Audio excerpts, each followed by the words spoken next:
അതൊന്നും അറിയണമല്ലോ. ഇടതുപക്ഷം ഭരിക്കുന്ന തിരുവമ്പാടിക്കാരെ കാണിച്ചു രാമനെ കാണിച്ചാൽ സുരേഷ് ഗോപിക്ക് വോട്ട് കിട്ടുമെങ്കിൽ 1,00,000 രാമനെ കാണിക്കാൻ ഞാനും കൂടും, വോട്ട് കൊടുത്തു. അതുകൊണ്ട് എന്താ എനിക്ക് അതിന്റെ തെറ്റ് എനിക്ക് മനസ്സിലാകുന്നില്ല. അല്ല, ഹിന്ദുക്കൾക്ക് അവരുടെ ഉത്സവത്തിൽ അവരുടെ ദൈവത്തിന്റെ ചിത്രം കാണിക്കണമെങ്കിൽ ആരെങ്കിലും അനുവാദം വേണം. ഇപ്പൊ അതാണ് കേരളത്തില് ഇവന്റെ ഡിവൈഎസ്പിയുടെയും അയാളെ ഭരിക്കുന്ന ഡിവൈഎഫ്ഐയുടെയും ഇൻഡാസ് വേണം ഹിന്ദു ക്ഷേത്രത്തിൽ രാമനെയോ കൃഷ്ണനെയോ കാണിക്കാൻ. അത് നടക്കുന്ന കാര്യമില്ല. സുനിൽ, ഞാനൊരു കാര്യം പറയട്ടെ, this has come to a dead end. ഇനി ഇതിനപ്പുറത്തേക്ക് ഹിന്ദുവിനെ തള്ളിക്കഴിഞ്ഞാൽ അവൻ തിരിച്ച് തള്ളുമ്പോഴുണ്ടല്ലോ അത് ഡിസ്പ്രപ്പോർഷനേറ്റ് ആയിരിക്കും. ഞാൻ എന്നും പറയാനുള്ളതാണ്, ഈ ഹിന്ദുവിന്റെ തിരിച്ചടി കണ്ണിന് കണ്ണ്, പല്ലിന് പല്ലല്ല, കണ്ണിന് തല, പല്ലിന് താടി, ഇങ്ങനെയായിരിക്കും അടിക്കുന്നത്, ഡിസ്പ്രപ്പോർഷനേറ്റ് ആയിരുന്നു. ഇത് നിങ്ങൾ 1992 ഡിസംബർ 6 നിങ്ങൾ കണ്ടതാണ്.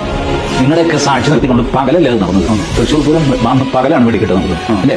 വൈകുന്നേരം 5 മണിയായപ്പോൾ സാധനം ഇല്ല അവിടെ.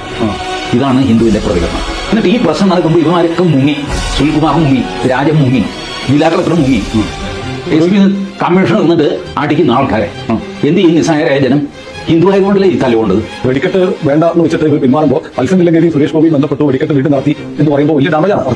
വലിയ ഡാമേജാണ്. ഒന്ന്, ഈ മത്സ്യത്തിലെങ്കിലും സുരേഷ് ഗോപിയും ഹിന്ദുക്കൾ എന്ന നിലയ്ക്ക് ഒന്നിച്ച് വന്നിട്ട് ഈ പ്രശ്നം തീർക്കുന്നതിന് അവർക്ക് വലിയ ക്ഷമയില്ല. മറ്റേ ഗ്രൂപ്പിന് സുരേഷ് ഗോപിയെ കുറ്റം പറയാൻ പറ്റില്ല.